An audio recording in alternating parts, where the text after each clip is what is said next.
Rise of the Guardians is, well, was kind of one of my favourite movies as a child.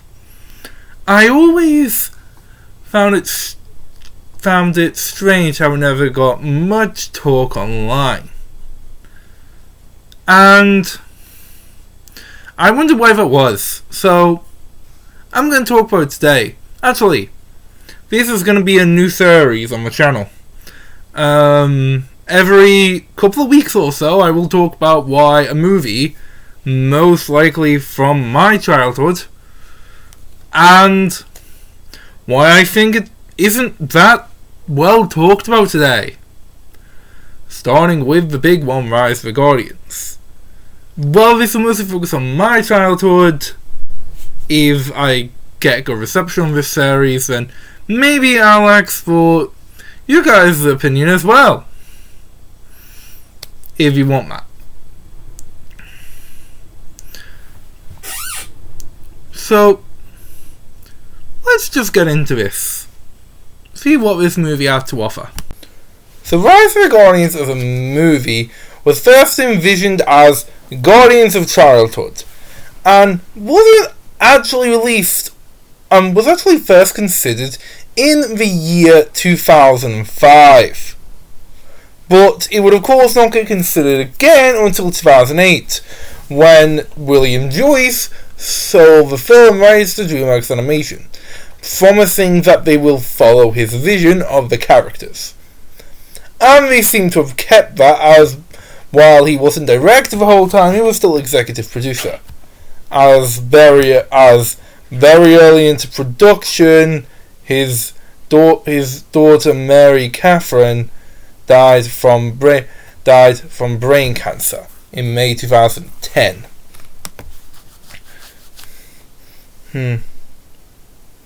Now, it was said that Leonardo DiCaprio was originally led on to play Jack Frost, but this was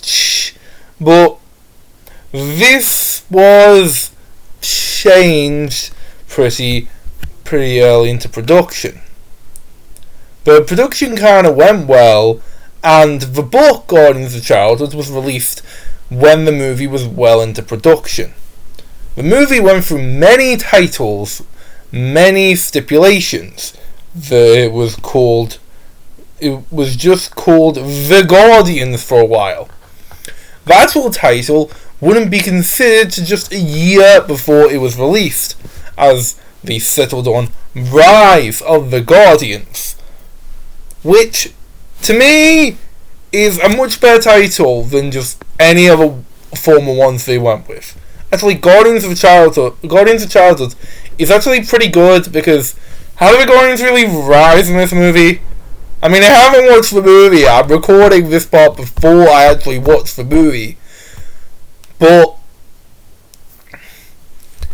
I don't really think it is, but the book and movie do have differences. The first book tells the origin of the Guardians, while the movie takes place in present day.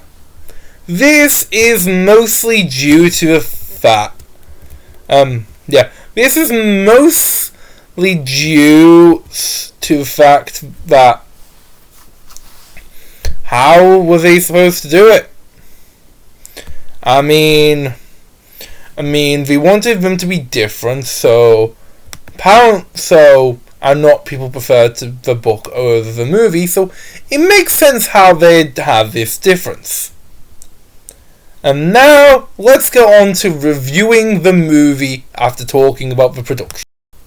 So this movie is about, well, the Guardians. 5 classic childhood heroes acting as sort of like a superhero team.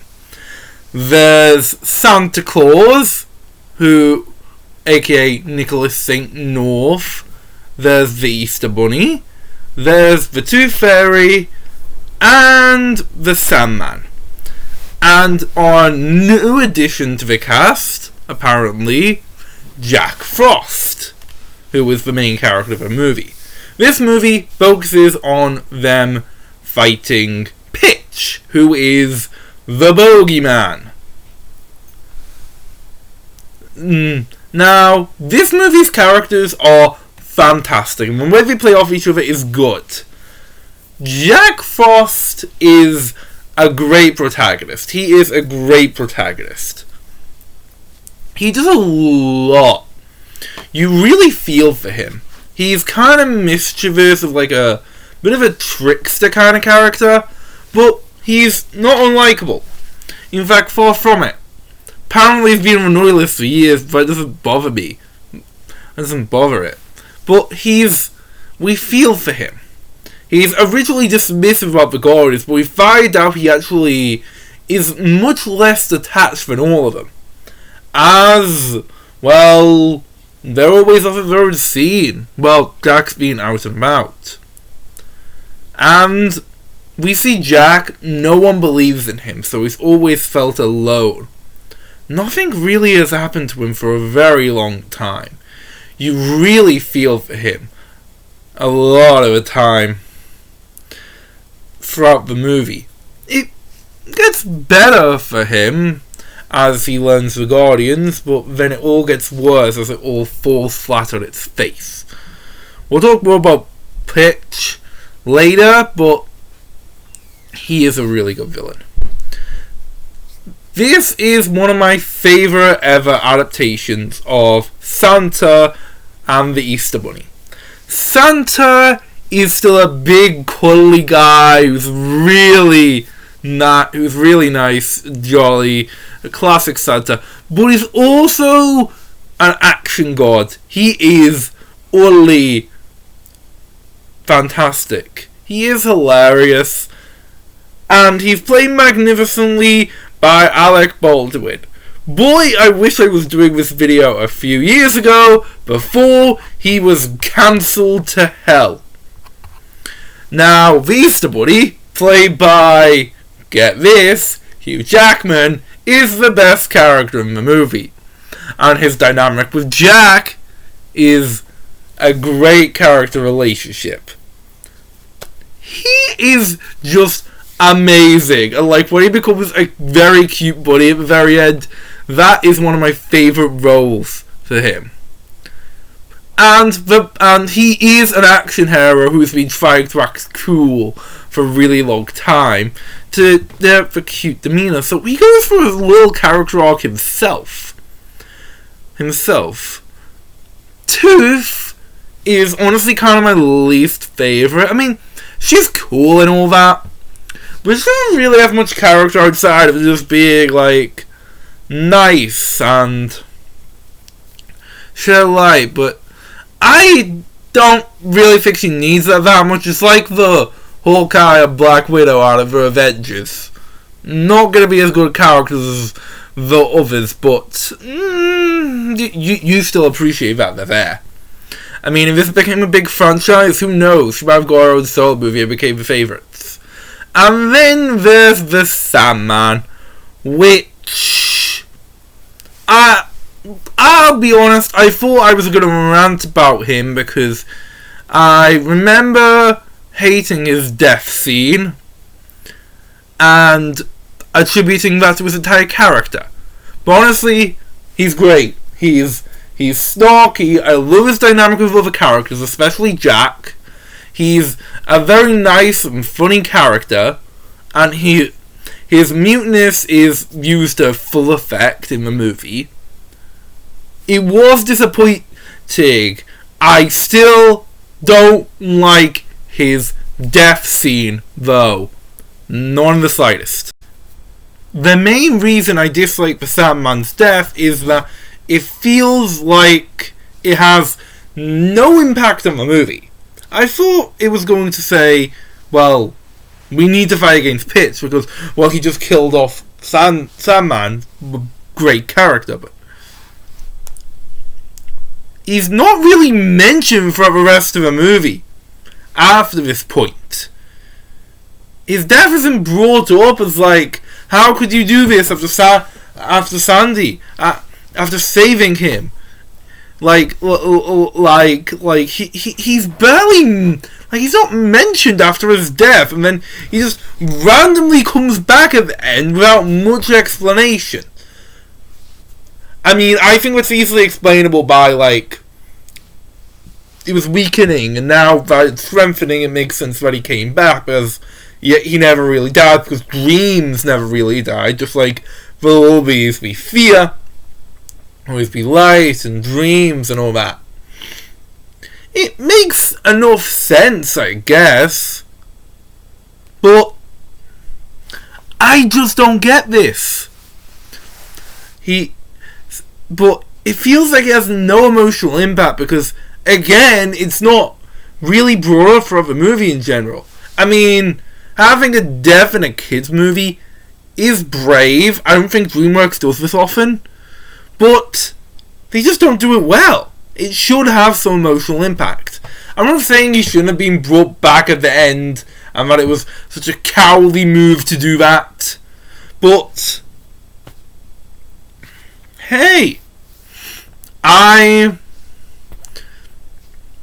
would have liked to see more. I mean, it just felt pointless, and I like the Sandman, so he could have been in it for the entire movie, but they just called him out and killed him off. It makes sense why Pitch killed him, though. I mean, it was the biggest threat. Pitch himself is a really good villain. He is a giant threat. With so many stuff. He is very intimidating. And I do like his dynamic with Jack, of how Jack finds him intimidating. But I do like how Pitch tries to take advantage of, this new Guardian who also can't be seen. And I like how he tries to get back to join him. It's a really good thing, and we don't even get the line of, "We're not so different, you and I," surprisingly, when Pitch says that, even though it kind of would make sense in that case. But now it makes the dynamic of the movie is great, and while he's not the best villain in the world, because we don't get too many things from this film, he's mostly talking to the characters, so I don't see too much, but what we do get is fantastic. While the characters are great, the story honestly isn't as good as I remembered. It starts off really, really well, of them getting everyone together to the place, and we see a lot more of, sort of Pitch. We have the tension built up for Pitch, and see a lot of their perspectives. It is incredible, the type of stuff they have. I mean, but once we get to the final stretch, it kind of gets a bit isolated, and the Tooth Fairy portion is great. The Easter part, we don't really get much stuff on that, and it mostly happens off screen as Jack is there, and then we get to the end of the movie where it feels like Pitch gets up too quickly. I know what they're saying, that the belief is strong enough with these 6 kids, but I think it kind of came off too quick, especially with Salmon's death, is what we talked about before. So I do like this movie's story still, but it's not as good as I remember, and that's kind of notable in the grand scheme of things. This movie is carried by its characters, which makes sense. Its characters are really good, And your characters are more important than your story, although your story still needs to be strong, and while this one's is strong enough, it wasn't. Well, it could have been. And makes a lot of sense. The movie is mainly about Jack Frost's arc in finding himself and figuring out what to do with himself. And it kind of makes sense it's there. Because while the movie's not completely out there, it is an out there concept. Like, we're all acting as like a superhero team. Who knows? The movie is filled with some great scenes between all the main characters. Them acting as a great team. I would love to see more of this team in other media. And we actually did, as around the same time the movie was made, Dreamworks also commissioned a video game, which they did a lot. This game was released to quite a few consoles on the PlayStation 3, the Xbox 360, as you can see, the Wii, the Nintendo DS, the Nintendo 3DS, and later even the Wii U. I know very little about video games. This isn't the medium I'll be an expert in. So obviously I've never played this game or thought about playing this game. And I'm pretty sure most people just laugh it off as a crappy licensed game, with it not getting that positive reviews from critics. But it's still the only other piece of media that exists. I do think DreamWorks did this with a lot of their movies, so he just did this to like promote the movie, gave it a game, slapped it on. I think it is notable, but it's just another step in the franchise. If you played this game, please tell me what you think of it, because I watched a few clips of a YouTube walkthrough and it seems fine as it is. It just seems like a simple adaptation of the movie into a game, which is fine enough. It's what it is. So, yeah. While the movie was received well enough by critics, it was not received well at the box office. It did make back double its budget, but due to all like the extra zones, it wasn't enough to turn a profit, and it signified the second time the studio had lost money since Sinbad and the Legend of the Seven Seas over a decade before. Which I could also do for this series, but I'm pretty sure, but that movie was thought gonna be a while, since that movie was released the year I was born, so I don't know for sure. Now,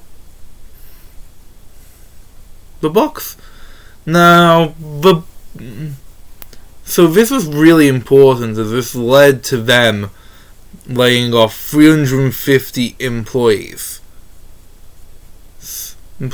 and it was very dependent on the success of this movie.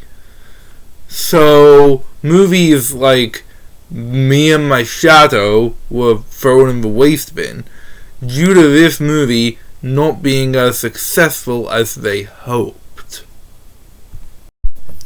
So why was this movie not successful? Well, maybe it was due to lack of marketing. I heard that there was not that much marketing at the time.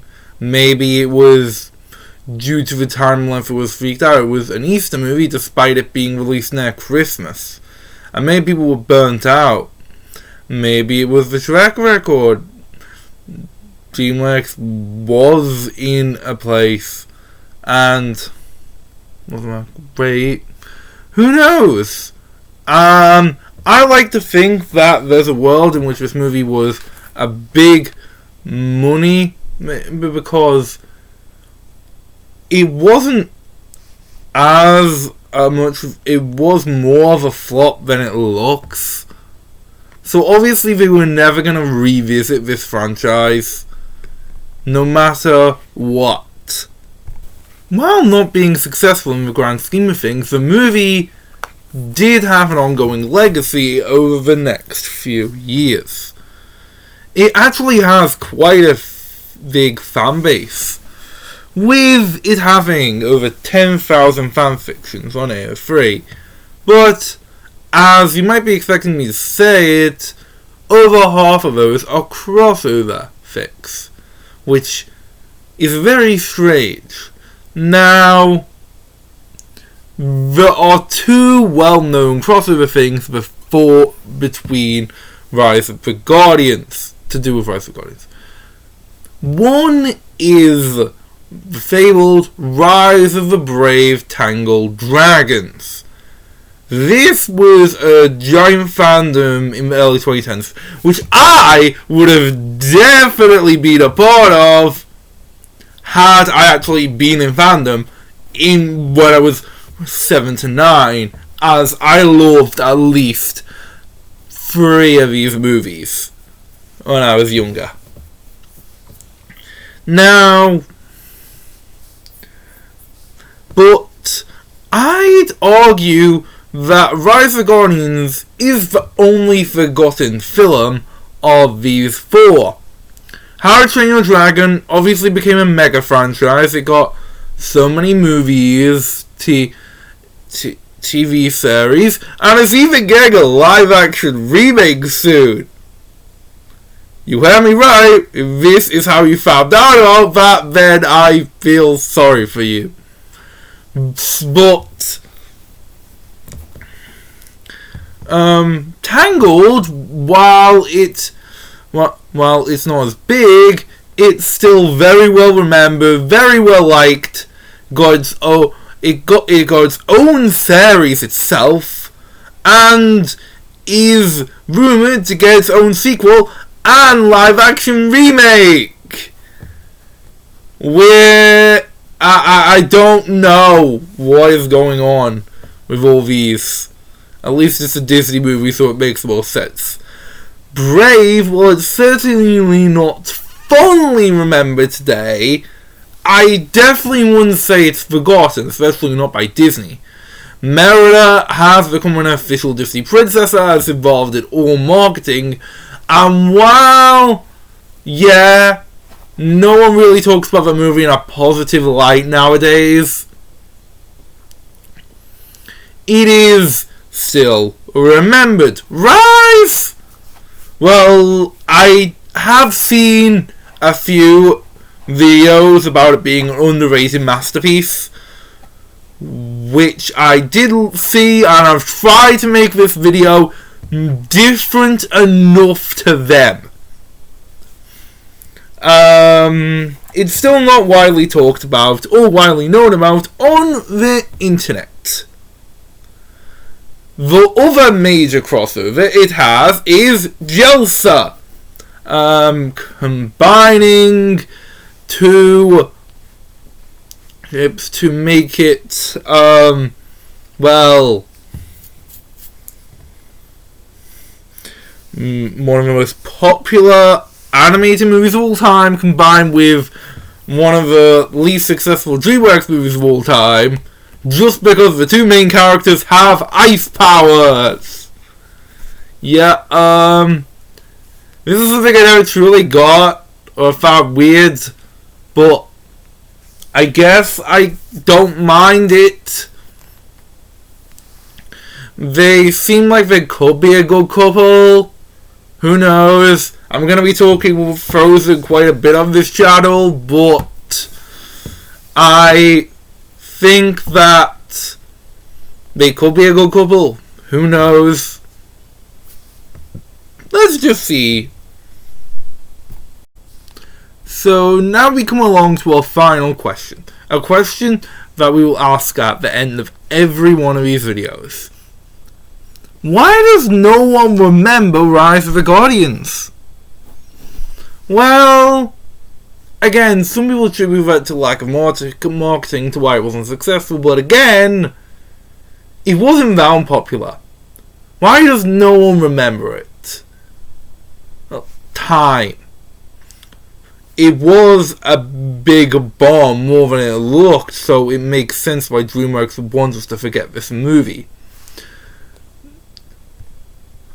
A sequel to this movie was considered. They thought that the strong average of the things, as like William Joyce said that he was still in talks about a sequel a year later, but nothing has been heard since. Why? So this movie got forgotten, but can it get a renaissance? Can it get people talking about it like it? Megamind did, and it came back, and no one liked how it came back. No one. So maybe it's best Rise of the Guardians stays as a relative obscurity. Or maybe it's not. I do think this movie should get the recognition it deserves, like Megamind did.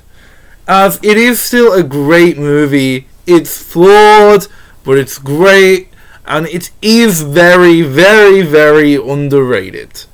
I mean, I don't hear many people actually saying it's bad. It's just not very well talked about.